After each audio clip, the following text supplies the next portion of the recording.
U decembru 1992. godine vođene su borbe za Kasindolsku ulicu i Hadžić. To je bila jedna od njihovih operacija prema srpskim položajima. To vas pitam iz razloga što je se znalo da je u Sarajevu bila borba ulica za ulicu. Kako je to izgledalo? Pa to su najteže borbe.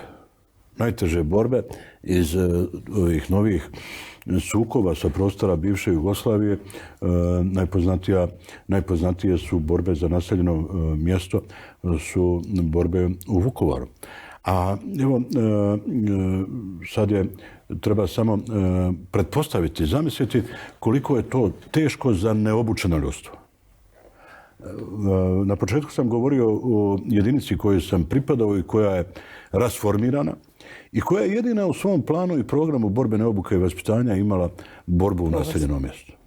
Ali možda je i to bio razlog da se razumemo, nije to bila snaga koja je mogla da značajno utječe na ishod rata ili odnos snaga u Sarajevu ili nekom većem gradu, ali u nekim uslovima, da li kao instruktor ili ali evo, da samo pokušam dočarati koliko je to bilo teško u Neđarićima, gdje su rastojanje između zaraćenih strana su često bile i 10-ak metara.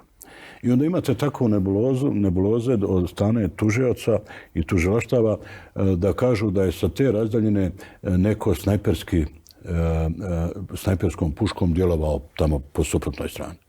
I zamislite sad da vidim nekog tog tužioca, fantoma koji može da sa 10 metara ništani snajperskom puškom, ipak zato treba vrijeme da uočite cilj, da ga locirate, a na 10 metara vas može gađati kamenom, a pištoljem ili bilo kakvim drugim vatrenim oružjem.